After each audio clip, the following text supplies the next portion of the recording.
عليكم ورحمة الله وبركاته. نحمده ونصلي على رسوله الكريم، أما بعد، فقد قال الله تعالى في القرآن العظيم: أعوذ بالله من الشيطان الرجيم بفضل بسم الله الرحمن الرحيم. وقضى ربك ألا تعبدوا إلا إياه وبالوالدين إحسانا. صدق الله العظيم.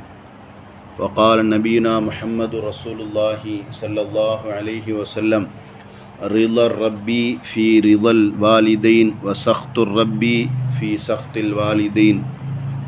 صدق رسول الله صلى الله عليه وسلم. அல்லாஹுவின் அருளும் அருமை நாயகம் முஹம்மது ரசூலுல்லாஹி ஸல்லல்லாஹு அலைஹி வஸல்லம் அவர்களின் மேலான துஆ பரக்கத்தும் நமக்கெல்லாம் வந்து சேரட்டுமாக. உயிருள்ள வரையிலும் உடல் சுகத்தை அல்லாஹ் நசீபாக்கி தருவானாக. மருத்துவமனையின் செலவுகள், அதன் கஷ்டம் சிரமங்களில் இருந்து நிரந்தரமான பாதுகாப்பை வல்ல ரஹ்மான் நம் அனைவர்களுக்கும் தந்தருள் புரிவானாக. அவன் பொருந்தி கொண்ட நல்லடியார்களின் கூட்டத்தில் வல்ல ரஹ்மான் நம் அனைவர்களையும் சேர்த்தருள் புரிவானாக. கண்ணியத்திற்கும் மிகுந்த மரியாதைக்கும் உரிய அல்லாஹுவின் நல்லடியார்களே, ஓதப்பட்ட வசனத்தில் அல்லாஹு ஒரு விஷயத்தை பதிவு செய்கிறான். வகலா ரப்புக, அல்லாஹு தீர்ப்பளித்து விட்டான்.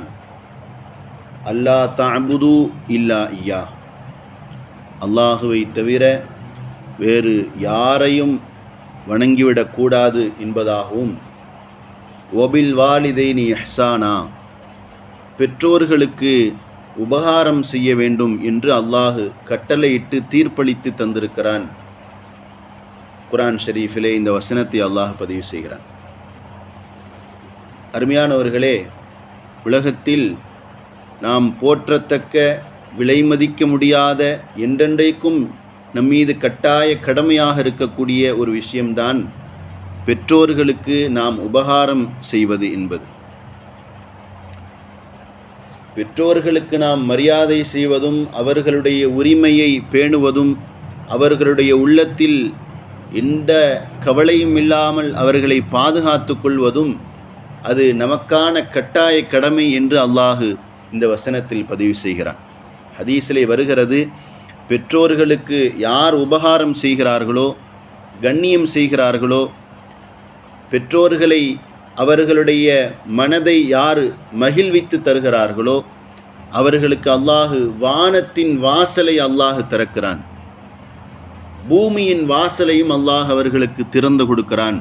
அவர்கள் நினைக்காத இடங்களில் இருந்தெல்லாம் அவர்களுக்கு பரக்கத்துகளை அல்லாஹு தாலா இறக்கி தந்து கொண்டே இருக்கிறான் என்று கண்மணி நாயகம் ஸல்லல்லாஹு அலைஹி வஸல்லம் அவர்கள் சொல்லக்கூடிய ஹதீஸை நம்மால் பார்க்க முடியும். பெருமானார் ஸல்லல்லாஹு அலைஹி வஸல்லம் அவர்களுடைய சபையில் ஒரு விஷயம் பரிமாறப்படுகிறது. ஒருவர் வந்து தீர்ப்பு கேட்கிறார். யா ரசூலல்லாஹ்,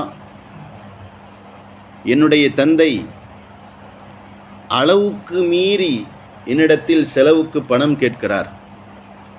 என்னுடைய செல்வங்களை எல்லாவற்றையும் அவர் எடுத்துக்கொள்ள வேண்டும் என்று ஆசைப்படுகிறார்.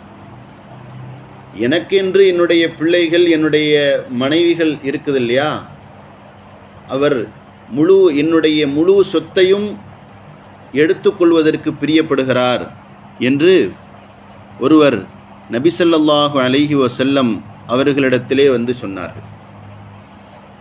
பெருமானார் ஸல்லல்லாஹு அலைஹி வஸல்லம் அவர்கள் அந்த தந்தையை அழைத்து அவரிடத்திலே பேசினார்கள். நடந்ததை விசாரிக்கிறார்கள். அந்த தந்தையை அழைத்து வரச் சொல்லி நபி அவர்கள் உத்தரவிடுகிறார்கள்.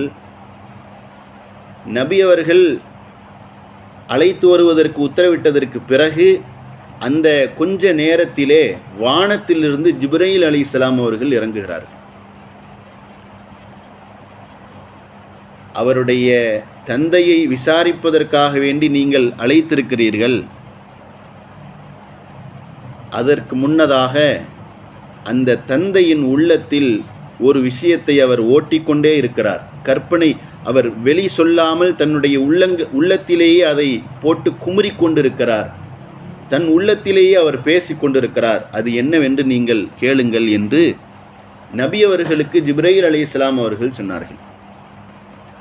அப்பொழுது அந்த தந்தை அவரை அழைத்து நபி அவர்கள் விசாரிக்கிறார்கள். விசாரித்ததற்கு பிறகு, உங்களுடைய உள்ளத்தில் ஏதோ ஒன்றை வைத்து நீங்கள் மடக்கி மடக்கி அதையே நீங்கள் உங்களுக்கு மத்தியிலே நீங்கள் பேசி கொண்டிருக்கிறீர்களே, அது என்ன என்று கேட்கும்போது, அந்த தந்தை ஒரு கவிதையாக நபி அவர்களிடத்திலே, அரபு கவிதையாக நபி அவர்களுடைய சமூகத்திலே அவர் சொல்லுகிறார்.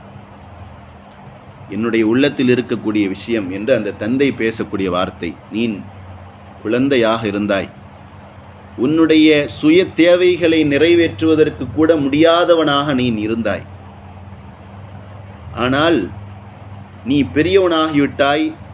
உன்னுடைய சொத்து, உன்னுடைய உடம்பு, உன்னுடைய உழைத்த இந்த சம்பாத்தியம் முழுவதும் என் சம்பாத்தியத்தில் உருவானது. உன்னுடைய அனைத்தும் என்னுடைய சம்பாத்தியத்தில் உருவானது. நீ இரவிலே சில நேரம் நோய்வாய்ப்பட்டு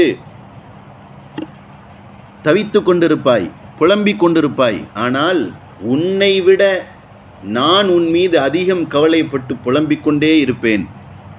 எங்கே நீ மரித்து விடுவாயோ, மரணித்து விடுவாயோ என்று நான் நினைத்து சமயங்களில் மௌத்தை நான் அழைத்து கொள்வேன். அந்த தந்தை தன்னுடைய உள்ளத்தில் பேசக்கூடிய வார்த்தை. ஆனால் என் மகனே, நீ இப்பொழுது பெரியவனானதற்கு பிறகு உன்னுடைய வார்த்தைகளை என் மீது சற்று கடினமாக ஆக்கிவிட்டாய், என் மீது சற்று கடினப்படுத்தி விட்டாய். நீ எனக்கு செய்யும் செலவுகளை கூட உபகாரமாக, உதவியாக நீ நினைக்கிறாய். ஆனால் அது உன்னுடைய கடமை. நீ எனக்கு செலவு செய்வது என்பது உனக்கு கடமை.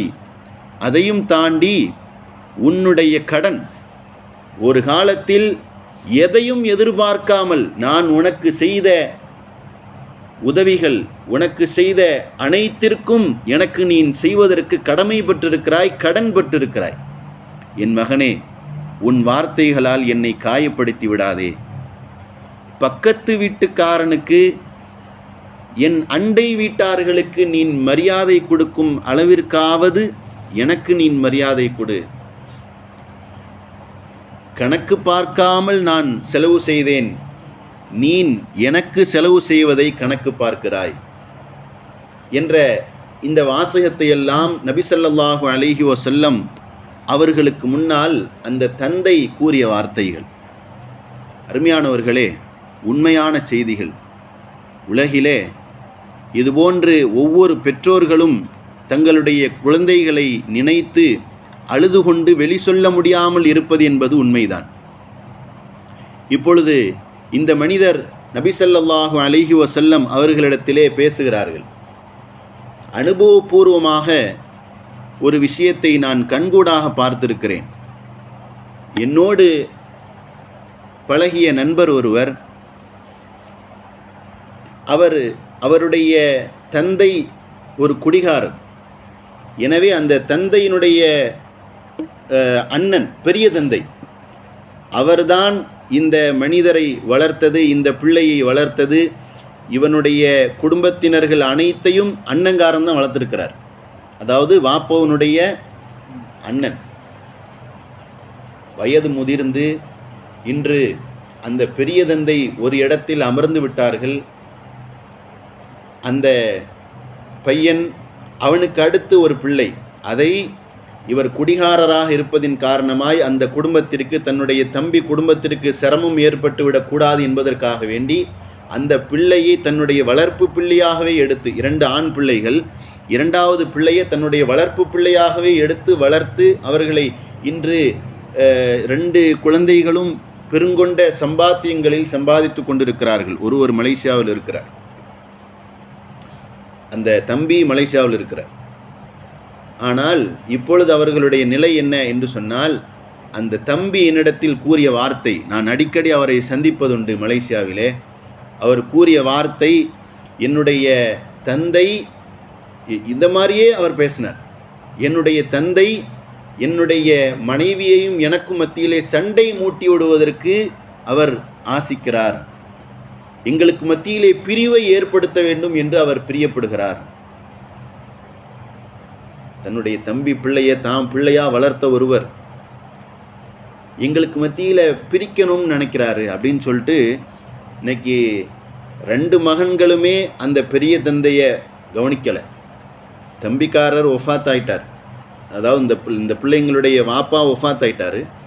பெரிய தந்தை தான் முழுவதுமாக பொறுப்பெடுத்து செய்து அவர்களுக்கு கல்யாணம் முடித்து கொடுத்து அவர்களுக்கு படிக்க வைத்து செலவு செய்து இன்னைக்கு அவங்க யாருமே அவர்களை திரும்பி பார்க்கவில்லை. அருமையானவர்களே, நபி ஸல்லல்லாஹு அலைஹி வஸல்லம் அவர்கள் சொல்லித் தருகிறார்கள், பெற்றோர்களுக்கு நாம் சரியான முறையில் அவர்களுக்கு உபகாரம் செய்யவில்லை என்று சொன்னால், அவர்களுக்கு மரியாதை செய்யவில்லை என்று சொன்னால், சில காரியங்களுக்கு மறுமையில் தண்டனை அல்லாஹ்விடத்தில் இருக்கிறது. ஆனால் பெற்றோர்களின் மனதை நோவினைப்படுத்துவது என்பது அவர்களுக்குண்டான தண்டனை இந்த உலகிலேயே ஆரம்பித்துவிடும் என்று கண்மணி நாயகம் ஸல்லல்லாஹு அலைஹி வஸல்லம் அவர்கள் எச்சரித்து கூறினார்கள். இப்பொழுது இந்த சஹாபியை அழைத்து வரப்பட்டு அவரிடத்திலே விசாரிக்கிறார்கள். அப்பொழுது அந்த தந்தை பேசிய வார்த்தை, என்னுடைய மகன் நான் அவனுடைய சம்பாத்தியத்தை முழுவதுமாக நான் எடுத்துக்கொள்ள வேண்டும் என்று பிரியப்படுவதாக வழக்கு தொடுத்திருக்கிறார். ஆனால் நான் செலவு செய்வது யாருக்காக? அவனுடைய சின்னம்மாக்கள், என்னுடைய சகோதரிகள், அவனுடைய சின்னம்மாக்களுக்குத்தான் நான் செலவு செய்கிறேன், சின்னம்மா பெரியம்மாக்களுக்கு நான் செலவு செய்கிறேன். அவனுடைய சகோதரன் சகோதரிமார்களுக்கு நான் செலவு செய்கிறேன். நான் என்ன அவன் சம்பாதித்த சம்பாத்தியத்தை எடுத்து தெருவில் குப்பையில் போட்டுவிட்டேனா என்று அந்த தந்தை பேசினார் நபி அவர்களுக்கு முன்னால்.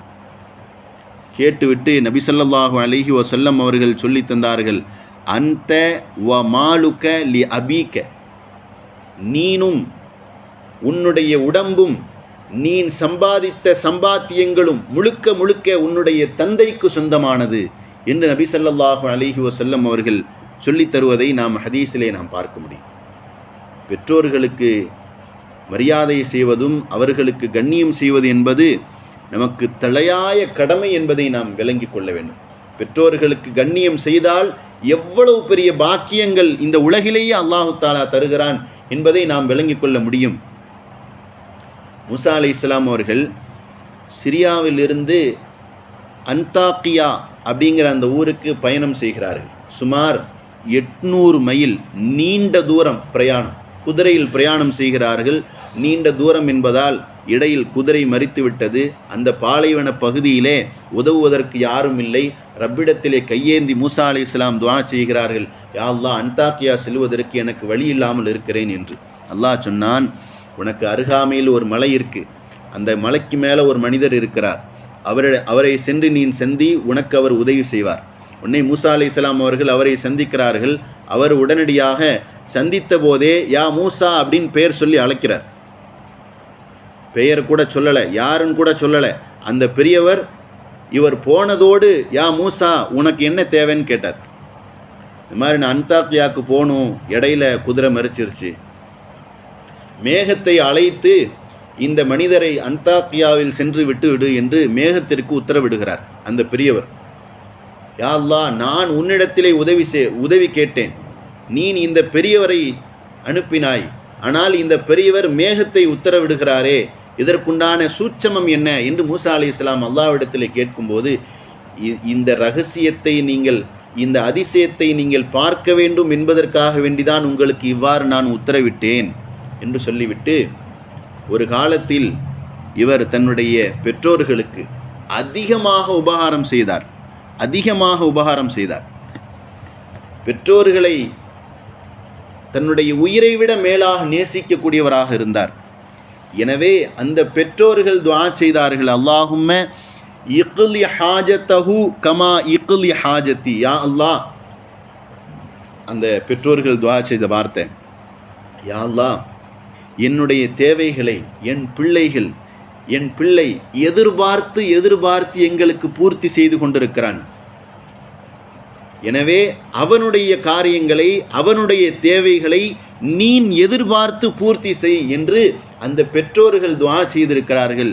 எனவே அந்த பெரியவர், அந்த பெற்றோருக்கு பிறந்த அந்த பிள்ளை, அந்த பெரியவர் அவர் எது கேட்டாலும் நான் உடனடியாக நிறைவேற்றுவதற்கு நான் காத்திருக்கிறேன் மூசா அப்படின்னு அல்லாஹ் பேசினான். அவர் ஒரு இடத்தை காண்பித்து இந்த இடத்தை பசுமையாக ஆக்கு அப்படின்னு அவர் சொன்னால் நான் உடனடியாக ஆக்குவேன். இந்த மலையை கொஞ்சம் நகர்த்தி வை என்று அவர் என்னிடத்திலே கேட்டால் உடனடியாக நான் நிறைவேற்றுவேன் என்று அல்லாஹ் பேசிய வார்த்தையை நாம் விளங்கி கொள்ள முடியும். பெற்றோர்களுக்கு நாம் உபகாரம் செய்வதால் எவ்வளவு பெரிய சந்தோஷத்தை அல்லாஹ் அடைகிறான் என்பதை இந்த ஹதீஸின் மூலம் நாம் விளங்கி கொள்ள முடியும். பலர்கள் தன்னுடைய பெற்றோர்களை கண்ணியப்படுத்துவதில்லை, அவர்களுக்கு உகந்த மரியாதையை கொடுப்பதில்லை. என்னுடைய நண்பர் ஒருவர் தன்னுடைய தந்தை மரித்து போன விஷயமாக அவரை விசாரிப்பதற்காக வேண்டி சென்றிருந்த சமயத்திலே அவர் கூறிய வார்த்தை, ஒரு தந்தை மரித்துவிட்டால் ஒரு பிள்ளை எந்த அளவிற்கு தவித்து போய்விடுவான் என்பதை நாம் அந்த நண்பர் சொல்லக்கூடிய வார்த்தையில் நான் உணர்ந்து கொண்டேன். பல தடவை என்னுடைய வாப்பா அவர் சொல்கிறார், அந்த நண்பர் சொல்கிறார், என்னுடைய வாப்பா அவங்களுக்கு சுகர் இருக்குது, எனவே அதிகமாக அந்த பப்பாளி பழங்கள் அதை சாப்பிடுவது அவர்களுடைய வழக்கம். எனவே நான் வெளியூரில் இருக்கிறேன், ஊருக்கு வருகிற சமயங்களெல்லாம் என் தந்தை விரும்பக்கூடிய பழங்களை அதிகமாக வாங்கி கொடுத்து கொண்டே இருப்பேன். ஒரு கட்டத்திலே என்னுடைய தந்தையின் இறுதி நேரங்களிலே கடுமையாக பசியோடு இருந்தார். அப்போது என் தந்தை கூறிய வார்த்தை, அந்த என்னுடைய மூத்த மகனை ஒரு தடவை ஊருக்கு வர சொல்லுங்கள், அவர் ஊருக்கு வந்துவிட்டால் எனக்கு பிடித்ததையெல்லாம் வாங்கி கொடுத்து விடுவார் என்று என்னுடைய தந்தை என்னுடைய குடும்பங்களில் பேசி கொண்டிருந்தார். ஆனால் நான் அவர் ராம்நாடு பக்கத்தில் ஒரு ஊரில் அவர் பணி செஞ்சார். நான் பணி செய்யக்கூடிய இடத்தில் விடுமுறை தராததின் காரணமாய் என்னுடைய தந்தையின் கடைசி நேரத்தில் ஒரு தடவை கூட அவரை சந்திப்பதற்கு வாய்ப்பில்லாமல் போய்விட்டது. கடைசி நேரங்களில் அவர் பசியோடையே மரித்து போனார் என்று என்னுடைய தாய் கூறும்போது நான் பதறிவிட்டேன், நான் தவித்து போய்விட்டேன் என்று அவர் பேசினார்.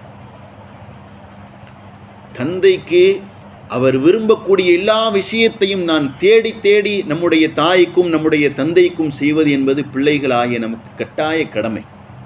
இந்த சோன் பப்படின்னு ஒன்று இருக்கும், அதை அந்த நண்பர் சொல்லுகிறார், என்னுடைய தாய்க்கு அந்த சோன் பப்படியின் அது கிளவி மசுருன்னு சொல்லுவாங்க, அது எனக்கு என்னுடைய அம்மாவுக்கு பிடிக்கும். எனவே நான் தேடி அது எங்கே இருந்தாலும் எப்போ நான் ஜாமான் வாங்க போனாலும் அந்த சோன் பப்படி கிடச்சிட்டேன்னா நான் உடனே வாங்கி கொடுத்துருவேன். ஆனால் என்னுடைய தந்தை கடைசி நேரத்தில் ஒரு தடவையாவது என்னை சந்தித்து விட்டு செல் என்று அவர் என்னிடத்திலே சொன்னார்.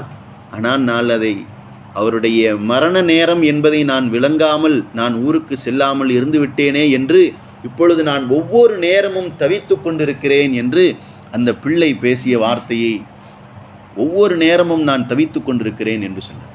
பெற்றோர்களுக்கு நாம் எந்த அளவிற்கு கண்ணியம் செய்ய வேண்டும், உபகாரம் செய்ய வேண்டும், தேடி செய்ய வேண்டும் என்பதை ஹதீஸுகளிலே அதற்குண்டான பலன்களை, அதற்குண்டான உயர்வை எக்கச்சக்கமாக நபி ஸல்லல்லாஹு அலைஹி வஸல்லம் அவர்கள் அடுக்கி தருகிறார்கள்.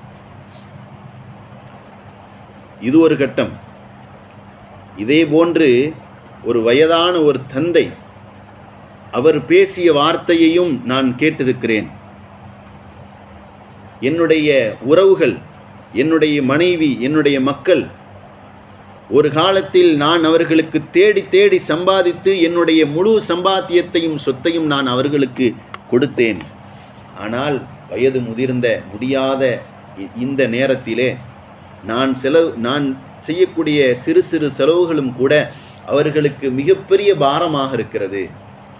ஆனால் அந்த தந்தை பேசிய வார்த்தை, நான் இப்பொழுது சத்தான உணவுகளை வாங்கி உண்ணுகிறேன், இதை பார்த்த என்னுடைய உறவுகள் என் மீது கோபப்படுகிறார்கள். ஆனால் நான் இந்த சத்தான உணவுகள்லாம் நான் எதுக்கு சாப்பிட்றேன்னு தெரியுமா? இன்னும் கொஞ்ச நாட்கள் அவர்களோடு இருந்து அவர்களுக்கு சம்பாதித்து கொடுக்க வேண்டும், நாம் உடல் திரகாத்திரத்தோடு இருந்து அவர்களுக்கு சம்பாதித்து கொடுக்க வேண்டும் என்பதற்காக வேண்டிதான் நான் இந்த சத்தான பலகாரங்களை எல்லாம் நான் சாப்பிட்டு கொண்டிருக்கிறேன். ஆனால் என்னுடைய உறவுகள், என்னுடைய மனைவி மக்கள் இதை அவர்கள் உணரவில்லை. என்னுடைய மனைவி உட்பட என்னை வசைபாடுவதை நான் மிகுந்த கவலையோடும் ஆச்சரியத்தோடும் நான் பார்க்கிறேன் அப்படின்னு அந்த தந்தை கூறக்கூடிய வார்த்தையை நான் கேட்டிருக்கிறேன். அருமையானவர்களே, 35 வயதை அடைந்த அபூ ஹுரைரா ரலியல்லாஹு அன்ஹு ஒரு சமயம் நபி ஸல்லல்லாஹு அலைஹி வஸல்லம் அவர்களிடத்திலே அழுது கொண்டு ஓடோடி வருகிறார்கள். எதற்கா 35 வயதை அடைந்த அபூ ஹுரைரா ரலியல்லாஹு அன்ஹு அழுகிறாங்க. எதுக்கு அழுகிறீங்க அப்படின்னு கேட்கும்போது, யா ரசூலல்லாஹ், என்னுடைய தாய் என்னை அடித்து விட்டார்கள், அதற்காக வேண்டி அழுகிறேன். நபி ஸல்லல்லாஹு அலைஹி வஸல்லம் சொன்னாங்க, தாய் உங்களை அடிச்சிட்டாங்களா? அதுக்கு நீங்கள் என்ன செஞ்சீங்க? அடித்தது என்னுடைய தாய் தானே, அதனால் நான் எந்த ரியாக்டுமே பண்ணாமல் நான் அமைதியாக அவங்க அடி கொடுக்கறத நான் வாங்கிக்கிட்டு தான் இருந்தேன் யா ரசூலல்லாஹ் அப்படின்னு சொல்லும்போது, ஃபகத் அஹ்சன்த, நீங்கள் மிக அழகான காரியத்தை செய்திருக்கிறீர்கள். உங்களுடைய தாயை நீங்கள் எதிர்த்து பேசாமலும் அடிக்காமலும் அவர்களை துன்புறுத்தி விடாமல் மிக அழகான காரியங்களை நீங்கள் செய்திருக்கிறீர்கள் அப்படின்னு சொல்லிட்டு நபி ஸல்லல்லாஹு அலைஹி வஸல்லம் கேட்டாங்க, ஆமாம், எதுக்கு உங்களுடைய தாய் உங்களை அடித்தாங்க அப்படின்னு கேட்டாங்க. அப்போ அபூ ஹுரைரா ரலியல்லாஹு அன்ஹு சொன்னாங்க, நான் இஸ்லாத்தை ஏற்றுக்கொண்டதின் காரணமாக என்னுடைய தாய் என்ன அடிக்கிறாங்க அப்படின்னு சொன்னாங்க. நபி ஸல்லல்லாஹு அலைஹி வஸல்லம் கேட்டாங்க, உங்களுக்கு உங்களுடைய தாய் வேண்டுமா நான் வேண்டுமா அப்படின்னு கேட்டாங்க. அவர்களுடைய சக்தியை முழுவதுமாக விளங்கியிருந்த அபூ ஹுரைரா ரலியல்லாஹு அன்ஹு, யா ரசூலல்லாஹ், எனக்கு நீங்கள் தான் வேண்டும், எனக்கு நீங்களே போதும் யா ரசூலல்லாஹ் அப்படின்னு சொல்லிட்டாங்க. தொழுது முடிந்து வந்ததற்கு பிறகு நபி ஸல்லல்லாஹு அலைஹி வஸல்லம் அவர்களுக்கு முன்னால் போய் நிற்கிறாங்க. யா ரசூலல்லாஹ், என்னுடைய தாய் அவள் மிக நலிந்தவளாக இருக்கிறார்கள், மிக வயது முதிர்ந்தவர்களாக முடியாதவர்களாக இருக்கிறார்கள். அவர்களுக்கு நான் உபகாரம் செய்தே ஆக வேண்டும், அவர்களுக்கு நான் உதவி செய்ய வேண்டும், அவர்கள் மீது நான் அதிகம் பிரியம் வைத்திருக்கிறேன். அபூ ஹுரைரா ரலியல்லாஹு அன்ஹு பேசினேன். சரி, என்ன சொல்ல வரீங்க அப்படின்னு கேட்கும்போது நபி ஸல்லல்லாஹு அலைஹி வஸல்லம் அபூ ஹுரைரா ரலியல்லாஹு அன்ஹு சொன்னாங்க, நாயகமே, எனக்கு நீங்கள் தான் வேணும், அதே மாதிரி எனக்கு என்னுடைய தாயும் வேணும். முதல்ல நபி ஸல்லல்லாஹு அலைஹி வஸல்லம் தான் வேணும்னு சொல்லிட்டாங்க. அதுக்கடுத்து என்னுடைய தாய் அவங்க மீது எனக்கு அதிகமான பிரியம் இருக்குது, என்னுடைய தாய் எனக்கு வேணும் யா ரசூலல்லாஹ் அப்படின்னு கேட்டாங்க. அதுக்கு என்ன செய்யணும்னு நினைக்கிறீங்க? நீங்கள் துஆ செய்யுங்க, என்னுடைய தாய்க்கு ஹிதாயத்து கிடைக்க வேண்டும் என்று நீங்கள் துஆ செய்யுங்க. அல்லாஹ் உடனடியாக என்னுடைய தாய்க்கு அந்த ஹிதாயத்தை கொடுத்து விடுவான். உடனே நபி ஸல்லல்லாஹு அலைஹி வஸல்லம், அல்லாஹும் மஹ்தி உம்ம அபூ ஹுரைரா, அல்லாஹும் மஹ்தி உம்ம அபூ ஹுரைரா, அல்லாஹும் மஹ்தி உம்ம அபூ ஹுரைரா. அவங்க ஒரு தடவை தான் துஆ செய்ய சொன்னாங்க. நபி ஸல்லல்லாஹு அலைஹி வஸல்லம் 3 தடவை துஆ செஞ்சாங்க. யா அல்லாஹ், அபூ ஹுரைராவுடைய தாய்க்கு நீ ஹிதாயத்தை கொடு அப்படின்னு நபி ஸல்லல்லாஹு அலைஹி வஸல்லம் துஆ செஞ்சுட்டாங்க. துஆ செஞ்ச உடனே அபூ ஹுரைரா ரலியல்லாஹு அன்ஹு ஓடோடி போகிறாங்க வீட்டுக்கு. ஆனால் இவங்க ஓட்டத்துக்கு முன்னால் நபி ஸல்லல்லாஹு அலைஹி வஸல்லத்தினுடைய துஆ வீட்டுக்கு போயிடுச்சு. அவங்க வீட்டு கதவை திறந்த உடனே அஷ்ஹது அன் லா இலாஹ இல்லல்லாஹ் அஷ்ஹது அன்ன முஹம்மது ரசூலுல்லாஹ் அப்படின்னு கலிமா சொல்லிட்டு, உன்னுடைய முஹம்மது ஸல்லல்லாஹு அலைஹி வஸல்லம் அவர்களை நான் சந்திக்க வேண்டும், அவர்களுடைய புண்ணான கரத்தால் நான் இஸ்லாத்தை ஏற்க வேண்டும் என்று அந்த தாய் பேசிய வார்த்தை. அருமையானவர்களே, நம்முடைய பிள்ளைகள் பெற்றோர்கள் மீது நாம் வைக்கக்கூடிய அந்த பிரியம் என்பது நமக்கு எல்லா விதமான உயர்வையும் நன்மைகளையும் நாளை மறுமையிலே பெற்றுத்தந்து விடும் என்பதை நாம் விளங்கிக் கொள்ள வேண்டும். வயதான பெற்றோர்களை வைத்து கொண்டு வெளிநாடுகளிலே வாழக்கூடிய மக்கள் வயதான பெற்றோர்களை ஊரில் வைத்து கொண்டு அவர்களை விசாரிக்க கூட இல்லாமல் இருக்கக்கூடிய மக்கள் இருக்கிறாங்களே, மிக மோசமானவங்க இவங்க தான். இன்னைக்கு வெளிநாடுகளில் பிள்ளைகளை அனுப்பி வைத்து விட்டு அவர்கள் மிகுந்த கவலையோடு ஊரில் இருக்கிறாங்க. ஆனால் அவங்கள ஏன்னு கேட்கறது கூட, ஒரு டெய்லிக்கும் அவங்கள ஃபோன் போட்டு விசாரிக்கிறது கூட இல்லை. ஒரு மனிதர் என்கிட்ட சொன்னார், ஒரு மனிதர், எப்படி நீங்கள் டெய்லிக்கும் ஃபோன் பேசுகிறீங்க? என்னுடைய வீட்டுக்கெலாம் நான் ஃபோன் பேசுகிறதே இல்லை, என்னுடைய உம்மாட்ட நான் பேசுகிறதே இல்லை அப்படின்னு சொல்கிறார். அருமையானவர்களே, நம்முடைய பெற்றோர்களிடத்திலே நாம் பேசுவது என்பது நமக்கான பாக்கியம். சில காலங்களுக்கு பிறகு அவர்கள் இந்த பூமியில் இல்லாத சமயத்தில் நாம் இயங்குவோம். காலம் கடந்து நாம் தவிக்கக்கூடிய அந்த தவிப்பு என்பது பயனற்றது என்பதை நாம் விளங்கிக் கொள்ள வேண்டும். நம்முடைய பெற்றோர்களுக்கு நாம் கண்ணியம் செய்வதும் தினமும் அந்த பெற்றோர்களுக்கு ஃபோன் செய்து விசாரிப்பது என்பது நமக்கான கட்டாய கடமை என்பதை மேல் சொன்ன ஹதீஸிலே நபி ஸல்லல்லாஹு அலைஹி வஸல்லம் அவர்கள் சொல்லித் தருகிறார்கள், இஹ்சானுல் வாலிதைன், பெற்றோர்களுக்கு உபகாரம் செய்வது என்பது பிள்ளைகளுக்கான கடமை. அதே போன்று இன்ஃபாக்குல் வாலிதைன், பெற்றோர்களுக்கு செலவு செய்வது என்பது பிள்ளைகளுக்கான கடமை என்பதை நாம் விளங்கிக் கொள்ள வேண்டும். வல்ல ரஹ்மான் நம் அனைவர்களுக்கும் நமது பெற்றோர்கள் அவர்கள் உயிர் வாழ்கிற சமயத்தில் அவர்களை கண் இமைக்கும் மேலாக அவர்களை நாம் பாதுகாப்பதற்கும் அவர்களை நேசிப்பதற்கும் அவர்கள் மீது மரியாதை செய்யக்கூடிய பிள்ளைகளாக நம்மை அல்லாஹ் ஆக்கி அருள் புரிவானாக. அவர்களுக்கு முழுமையாக ஹிதுமத்து செய்யக்கூடிய பிள்ளைகளாக அல்லாஹ் நம்மை அங்கீகரித்து கபுல் செய்து கொள்வானாக. நமது பெற்றோர்களின் உள்ளங்களில் நம்மை குறித்து எந்த வருத்தங்களும் கவலைகளும் அவர்களுடைய உள்ளத்தில் இல்லாமல் அல்லாஹ் நம்மை பாதுகாத்தருள் புரிவானாக. பெற்றோர்களுக்கு கண்குளிர்ச்சியான பிள்ளைகளாக அல்லாஹ் நம்மையும் நமக்கு கண்குளிர்ச்சியான பிள்ளைகளாக நமது பிள்ளைகளையும் அல்லாஹ் ஆக்கி அருள் புரிவானாக. அவன் பொருந்தி கொண்ட நல்லடியார்களின் கூட்டத்தில் வல்ல ரஹ்மான் நம் அனைவர்களையும் சேர்த்தருள் புரிவானாக. நாளை மறுமையிலே பெற்றோர்களுக்கு உபகாரம், பெற்றோர்களுக்கு ஷஃபாத்து செய்யக்கூடிய, பரிந்துரை செய்யக்கூடிய உன்னதமான பாக்கியத்தை அல்லாஹு தாலா நமக்கு தந்தருள் புரிவானாக. நமது பிள்ளைகள் நமக்காக வேண்டி பரிந்துரைக்கக்கூடிய உயர்ந்த உன்னத நசீபை அல்லாஹு தாலா நம் அனைவர்களுக்கும் தந்தருள் புரிவானாக. நாளை மறுமையிலே பெற்றோர்களுக்கு கிரீடம் அணிவிக்கக்கூடிய அந்த நாளையில் நமக்கும் அல்லாஹ் அப்படிப்பட்ட உயர்ந்த பாக்கியத்தை அல்லாஹ் நசீபாக்கி தருவானாக. பிஹக்கி சய்யிதுனா முஹம்மது ரசூலுல்லாஹி ஸல்லல்லாஹு அலைஹி வஸல்லம். வ ஆகிரு தஅவானா அனில் ஹம்துலில்லாஹி ரப்பில் ஆலமீன். அஸ்ஸலாமு அலைக்கும் வரஹ்மத்துல்லாஹி வபரகாத்துஹு.